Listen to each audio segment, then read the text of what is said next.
Les filles dominées, fable numéro 12. Je chante dans ces vers les filles dominées, troupe aux arts de palader l'enfance a donné, et de qui le travail fit entrer en courroux Bacchus, à juste droit de ses honneurs jaloux.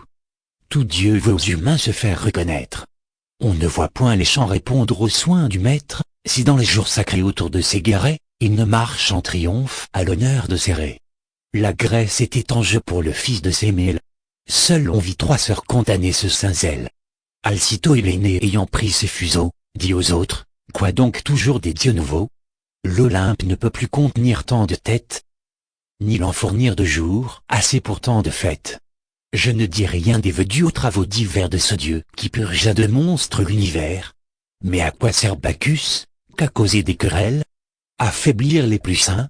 Enlaidir les plus belles? Souvent menés au Styx par de tristes chemins? Et nous irons chômer la peste des humains? Pour moi, j'ai résolu de poursuivre ma tâche. Se donne qui voudra ce jour-ci du relâche, ses mains n'en prendront point.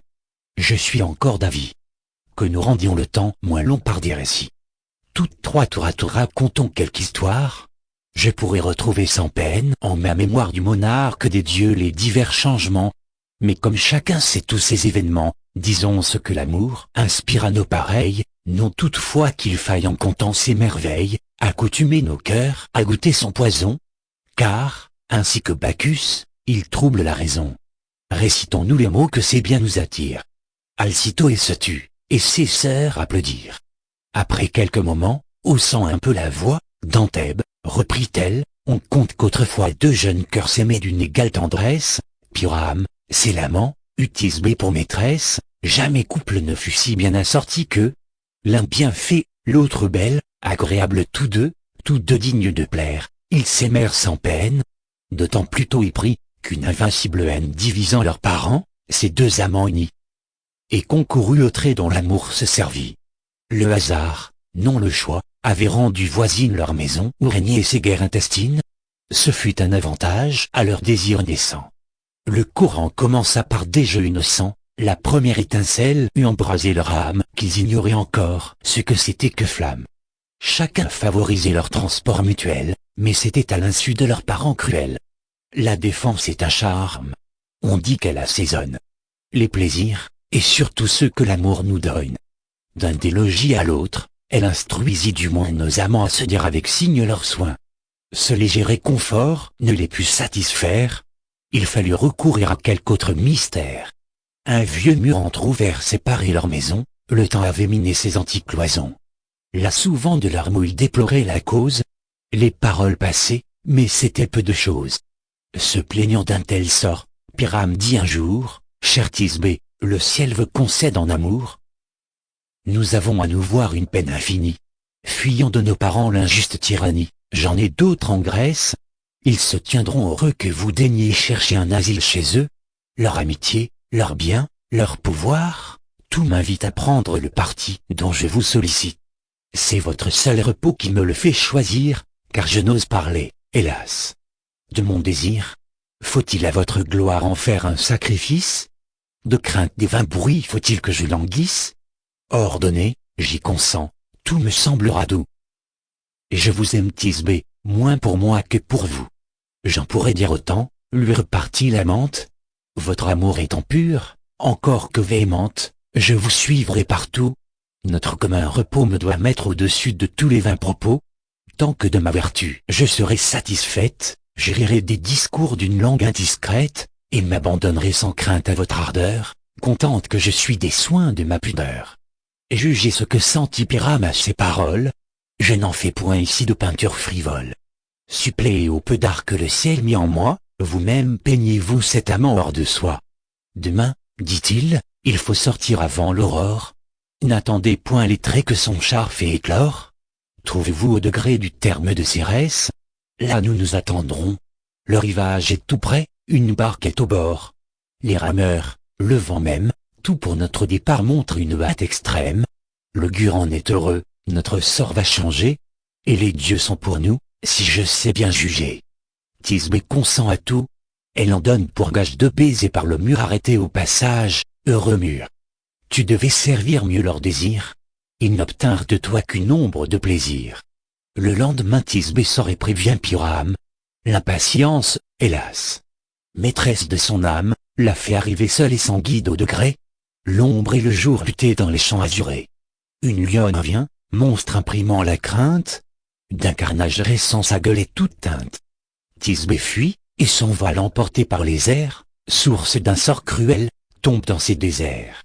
La lionne le voit, le souille, le déchire, et l'ayant teint de sang, aux forêts se retire. Thisbé s'était caché en un buisson épais. Piram arrive, et voit ses vestiges tout frais. Ô Dieu! Que devient-il? Un froid court dans ses veines. Il aperçoit le voile étendu dans ses plaines, il le lève, et le sang joint aux traces des pas, l'empêche de douter d'un funeste trépas. Thisbé, s'écria-t-il, Thisbé, je t'ai perdu.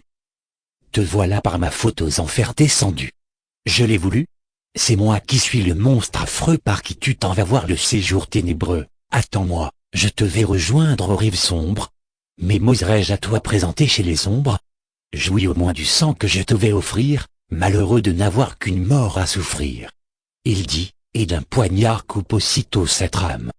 Thisbé vient. Thisbé voit tomber son cher Piram. Que devint-elle aussi?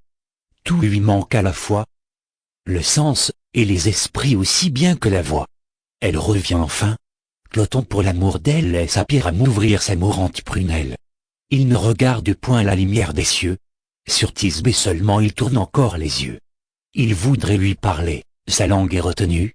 Il témoigne mourir content de l'avoir vue. Thisbé prend le poignard, et découvrant son sein, je n'accuserai point, dit-elle, ton dessein, bien moins encore l'erreur de ton âme alarmée. Ce serait accuser de m'avoir trop aimé.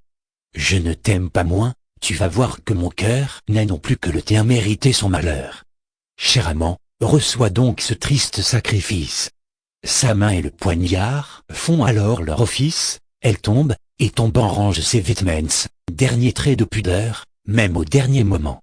Les nymphes d'alentour lui donnèrent des larmes, et du sang des amants teignirent par des charmes le fruit d'un mûrier proche, et blanc jusqu'à ce jour, éternel monument d'un si parfait amour. Cette histoire attendrit les filles dominées. L'une accusait l'amant, l'autre la destinée, et toutes d'une voix conclurent que nos cœurs de cette passion devraient être vainqueurs. Elle meurt quelquefois avant qu'être contente. L'est-elle? Elle devient aussitôt languissante, sans l'hymen on n'en doit recueillir aucun fruit, et cependant l'hymen est ce qui la détruit. Il y joint, dit Climène, une âpre jalousie. Poison le plus cruel dont l'âme soit saisie. Je n'en veux pour témoin que l'erreur de Procris. Alcito et ma sœur, attachant vos esprits, des tragiques amours vous a conté l'élite. Celles que je vais dire ont aussi leur mérite. J'accourcirai le temps ainsi qu'elles, à mon tour. Peu s'en faut que Phœbus ne partage le jour. À ces rayons perçants opposons quelques voiles. Voyons combien nos mains ont avancé nos toiles. Je veux que sur la mienne, avant que d'être au soir, un progrès tout nouveau se fasse apercevoir. Cependant donnez-moi quelques heures de silence, ne vous rebutez point de mon peu d'éloquence. Souffrez-en les défauts, et songez seulement aux fruits qu'on peut tirer de cet événement. Céphale aimait Procris, il était aimé d'elle. Chacun se proposait leur hymen pour modèle. Ce qu'amour fait sentir de piquant et de doux combler abondamment les vœux de ses époux. Ils ne s'aimaient que trop.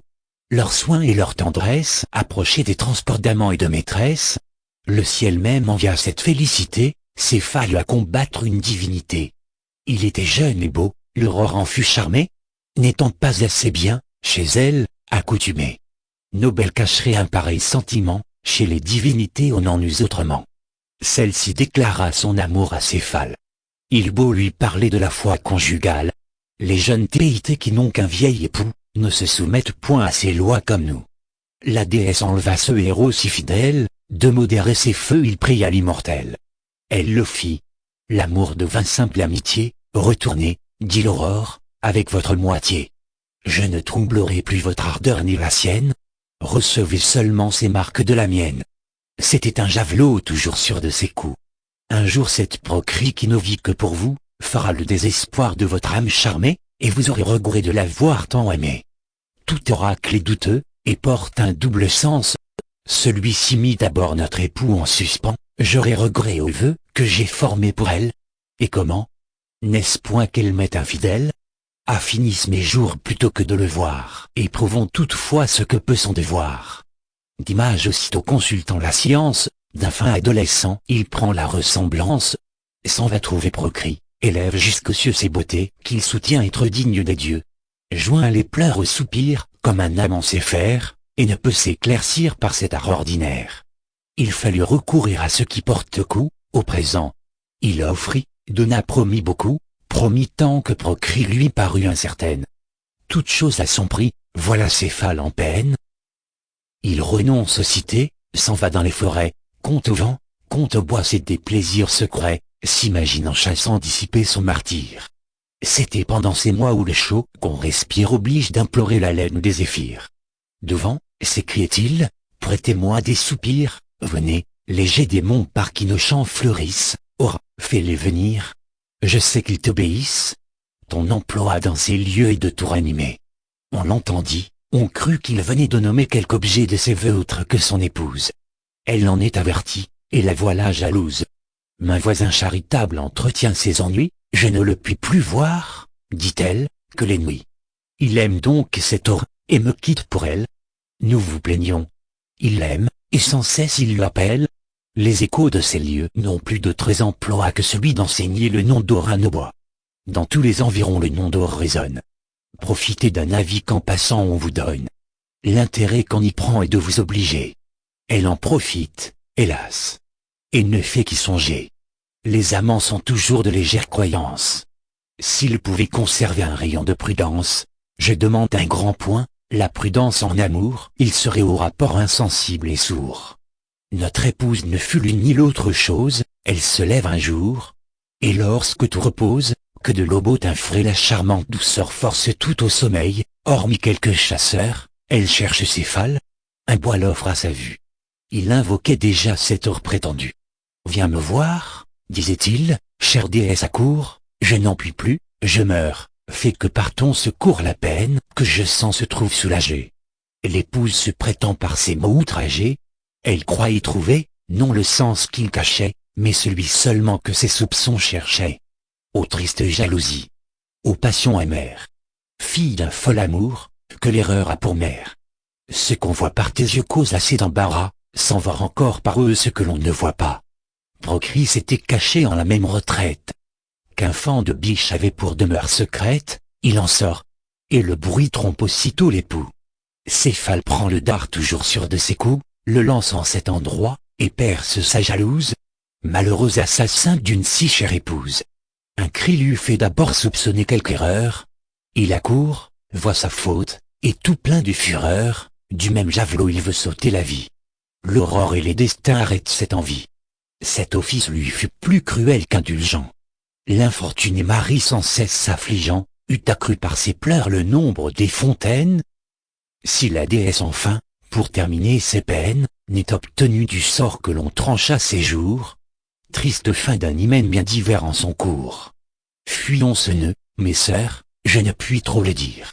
Et jugez par le meilleur quel peut être le pire. S'il ne nous est permis d'aimer que sous ces lois, n'aimons point. Ce dessein fut pris par toutes trois. Toutes trois pour chasser de si tristes pensées, à revoir leur travail se montre empressé. Clymène en un tissu riche, pénible, et grand, avait presque achevé le fameux différend d'entre le dieu des eaux et Pallas la savante. On voyait en lointain une ville naissante. L'honneur de la nommer entre eux deux contestés, dépendait du présent de chaque déité. Neptune fit le sien d'un symbole de guerre. Un coup de son trident fit sortir de la terre un animal fougueux, un coursier plein d'ardeur. Chacun de ce présent admirait la grandeur. Minerve l'effaça, donnant à la contrée l'olivier, qui de paix la marque assurée. Elle emporta le prix, et nomma la cité.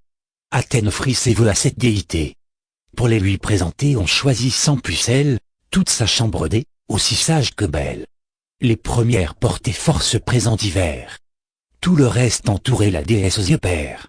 Avec un doux sourire elle acceptait l'hommage. Clymène ayant enfin replié son ouvrage, la jeune Iris commence en ces mots son récit. Rarement pour les pleurs mon talent réussit, je suivrai toutefois la matière imposée. Télamon pour Chlorie avait l'âme embrasée. Chlorie pour Télamon brûlait de son côté. La naissance, l'esprit, les grâces, la beauté. tout se trouvait en eux, hormis ce que les hommes font marcher avant tout dans ce siècle où nous sommes. Ce sont les biens, c'est l'or, mérite universel. Ces amants, quoiqu'épris d'un désir mutuel, n'osaient au blond hymen sacrifier encore. Faute de ce métal que tout le monde adore. Amour sans passerait, l'autre état ne le peut, soit raison, soit abus, le sort ainsi le veut. Cette loi qui corrompt les douceurs de la vie, fut par le jeune amant d'une autre erreur suivie. Le démon des combats vint troubler l'univers. Un pays contesté par des peuples divers engagea Télamon dans un dur exercice. Il quitta pour un temps l'amoureuse milice. Chloris y consentit, mais non pas sans douleur. Il voulut mériter son estime et son cœur. Pendant que ses exploits terminent la querelle, un parent de Chloris meurt, et laisse à la belle d'amples possessions et d'immenses trésors. Il habitait les lieux où Mars régnait alors. La belle s'y transporte, et partout révérée, partout, des deux parties Chloris considérées, voit de ses propres yeux les champs où Télamon venait de consacrer un trophée à son nom. Lui de sa part accourt, et, tout couvert de gloire il offre à ses amours les fruits de sa victoire. Leur rencontre se fit non loin de l'élément qui doit être évité de tout heureux amant. Dès ce jour l'âge d'or les eut joints sans mystère. L'âge de fer en toute accoutume d'en faire. Chloris ne voulut donc couronner tous ses biens qu'au sein de sa patrie, et de l'aveu des siens. Tout chemin, hors la mer, allongeant leur souffrance, ils commettent au flot cette douce espérance. Zéphyr les suivait quand presque en arrivant, un pirate survient, prend le dessus du vent, les attaque, les bat. En vain par sa vaillance Télamon jusqu'au bout porte la résistance. Après un long combat son parti fut défait. Lui prit, et ses efforts n'eurent pour tout effet qu'un esclavage indigne. Ô Dieu, qui l'eût pu croire?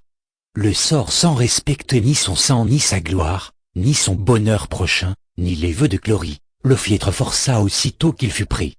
Le destin ne fut pas à Chloris si contraire. Un célèbre marchand l'achète du corsaire, il l'emmène, et bientôt la belle, malgré soi, au milieu de ses fers, range tout sous sa loi. L'épouse du marchand la voit avec tendresse. Ils en font leur compagne, et leur fils sa maîtresse. Chacun veut cet hymen, Chloris à leur désir répondait seulement par de profonds soupirs. Damon, c'était ce fils, lui tient ce doux langage, vous soupirez toujours, toujours votre visage baigné de pleurs nous marque un des plaisirs secrets. Qu'avez-vous? Vos beaux yeux verraient-ils à regret ce que peuvent leurs traits, et l'excès de ma flamme? Rien ne vous force ici, découvrez-nous votre âme. Chloris, c'est moi qui suis l'esclave, et non pas vous. Ces lieux, à votre gré, n'ont-ils rien d'assez doux? Parlez. Nous sommes prêts à changer de demeure. Mes parents m'ont promis de partir tout à l'heure. Regrettez-vous les biens que vous avez perdus? Tout le nôtre est à vous, ne le dédaignez plus. J'en sais qu'il l'agréerait. J'ai su plaire à plus d'une. Pour vous, vous méritez toute une autre fortune. Quelle que soit la nôtre, Uséan, vous voyez ce que nous possédons, et nous-mêmes à vos pieds. Ainsi parle Damon, et Chloris tout en larmes, lui répond en ces mots accompagnés de charme. Vos moindres qualités, et cet heureux séjour même aux filles des dieux donnerait de l'amour. Jugez donc si Chloris esclave et malheureuse, voit l'offre de ces biens d'une âme dédaigneuse. Je sais quel est leur prix, mais de les accepter, je ne puis, et voudrez-vous pouvoir écouter. Ce qui me le défend, ce n'est point l'esclavage. Si toujours la naissance éleva mon courage, je me vois, grâce au Dieu, en des mains où je puis garder ces sentiments malgré tous mes ennuis. Je puis même avouer, hélas. Faut-il le dire? Qu'un autre a sur mon cœur conservé son empire. Je chéris un amant, ou mort ou dans les fers. Je prétends le chérir encore dans les enfers. Pourriez-vous estimer le cœur d'une inconstante? Je ne suis déjà plus aimable ni charmante. Chloris n'a plus ces traits que l'on trouvait si doux, et doublement esclave est indigne de vous. Touché de ce discours, Damon prend congé d'elle, fuyons, dit-il en soi, j'oublierai cette belle.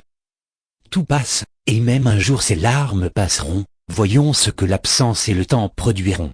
À ces mots il s'embarque, et, quittant le rivage, il court de mer en mer, abordant lieu sauvage, trouve des malheureux de leur faire échapper, et sur le bord d'un bois chassé occupé.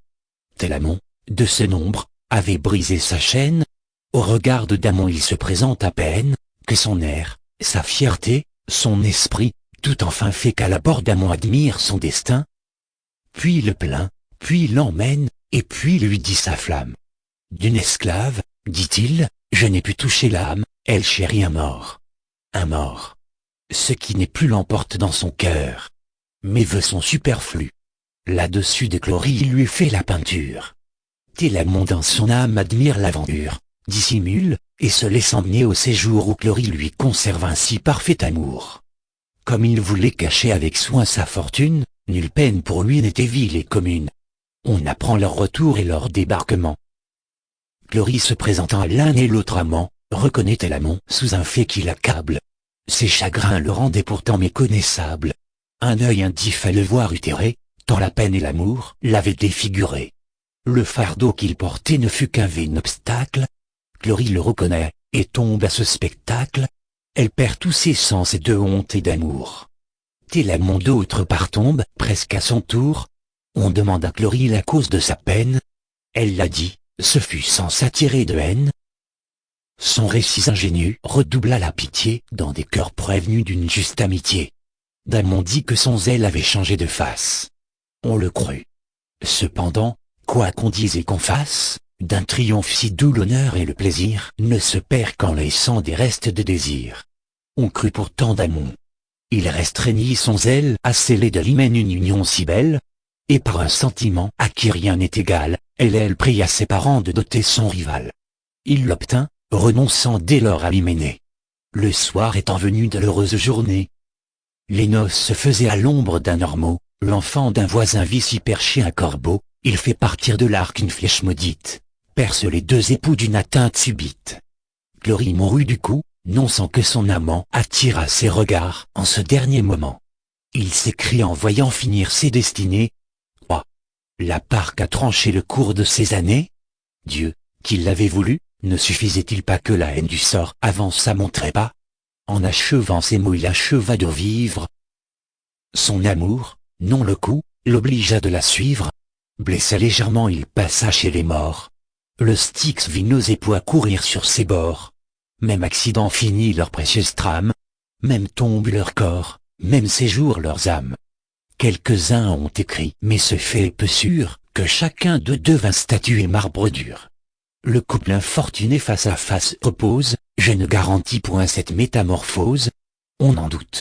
On le croit plus que vous ne pensez, dit Clymène, et cherchant dans les siècles passés quelque exemple d'amour et de vertu parfaite, tout ceci me fut dit par le sage interprète. J'admirais, je plaignis ces aimants malheureux, on les allait unir, tout concourait pour eux, ils touchaient au moment, l'attente en était sûre, hélas, il n'en est point de tel en la nature. Sur le point de jouir tout s'enfuit de nos mains, les dieux se font un jeu de l'espoir des humains. Laissons, reprit Iris, cette triste pensée. La fête est vers sa fin, grâce au ciel avancé. Et nous avons passé tout ce temps en récit, capable d'affliger les moins sombres esprits. Effaçons, s'il se peut, leur image funeste, je prétends de ce jour mieux employer le reste, et dire un changement, non de corps, mais de cœur, le miracle en est grand. Amour en fut l'auteur, il en fait tous les jours de diverses manières. Je changerai de style en changeant de matière. Zoan plaisait aux yeux, mais ce n'est pas assez, son peu d'esprit, son humeur sombre, rendait ses talents mal placés, il fuyait les cités, il ne cherchait que l'ombre, vivait parmi les bois concitoyens des ours, et passait sans aimer les plus beaux de ses jours. Nous avons condamné l'amour, m'allez-vous dire? J'en blâme en nous l'excès, mais je n'approuve pas qu'insensible au plus de zappa jamais un homme ne soupire. Et quoi, selon repos est-il d'un si grand prix? Les morts sont donc heureux? Ce n'est pas mon avis. Je veux des passions, et si l'état le pire est le néant, je ne sais point de néant plus complet qu'un cœur froid à ce point. Zoan n'aimant donc rien, ne s'aimant pas lui-même, violent dormi, et le voilà frappé. Voilà son cœur développé. Amour par son savoir suprême, ne l'eût pas fait amant qu'il en fit un héros. Zoan rend grâce au Dieu qui troublait son repos, il regarde en tremblant cette jeune merveille. À la fin Iole s'éveille, surprise et dans l'étonnement, elle veut fuir, mais son amant l'arrête, et lui tient ce langage, rare et charmant objet, pourquoi me fuyez-vous? Je ne suis plus celui qu'on trouvait si sauvage, c'est l'effet de vos traits, aussi puissants que doux. Ils m'ont l'âme et l'esprit, et la raison donnée. souffrez que vivant sous vos lois, j'emploie à vous servir des biens que je vous dois. Iol à ce discours encore plus étonné, rougit, et sans répondre il court au hameau, et raconte à chacun ce miracle nouveau. Ses compagnes d'abord s'assemblent autour d'elle, Zoan suit en triomphe, et chacun applaudit. Je ne vous dirai point, mes sœurs, tout ce qu'il fit, ni ses soins pour plaire à la belle. Leur hymen se conclut, un satrape voisin, le propre jour de cette fête, enlève à Zoan sa conquête. On ne soupçonnait point qu'il eût un tel dessein. Zoan accourt au bruit, recouvre ce cher gage, poursuit le ravisseur, et le joint, et l'engage en un combat de main à main. Iol en est le prix, aussi bien que le juge. Le satrape vaincu trouve encore du refuge en la bonté de son rival. Hélas! Cette bonté lui devint inutile. Il mourut du regret de cet hymen fatal. Au plus infortuné la tombe sert d'asile.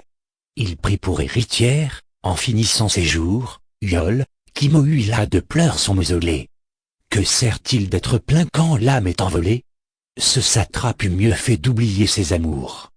La jeune Iris à peine achevé cette histoire, et ses sœurs avouent qu'un chemin la gloire c'est l'amour, on fait tout pour se voir estimé. Est-il quelque chemin plus court pour être aimé? Quel charme de sourire loué par une bouche qui même sans s'ouvrir nous enchante et nous touche. Ainsi disaient ses sœurs. Un orage soudain jette un secret remords dans leur profane sein. Bacchus entre, et sa cour, confus et long cortège, où sont, dit-il, ses sœurs à la main sacrilège? Que Pallas les défende, et vienne en leur faveur. Opposer son égide à ma juste fureur, rien ne m'empêchera de punir leur offense, vous voyez, et qu'on saurait après de ma puissance. Il n'eût pas dit, qu'on vit trois monstres au plancher, et les, noirs et velus, en un coin s'attacher. On cherche les trois sœurs, on n'en voit nulle trace, leurs métiers sont brisés, on élève en leur place une chapelle aux dieux, père du vrai nectar. Pallas beau se plaindre, elle a beau prendre part au destin de ses sœurs par elle protégées. Quand quelque dieu voyant ses bontés négligées, nous fait sentir son ire, un autre n'y peut rien, l'Olympe s'entretient en paix par ce moyen. Profitons, s'il se peut, d'un si fameux exemple. Chaumont sait faire assez caler de temple en temple rendre à chaque immortel les vœux qui lui sont dus, les jours donnés aux dieux ne sont jamais perdus.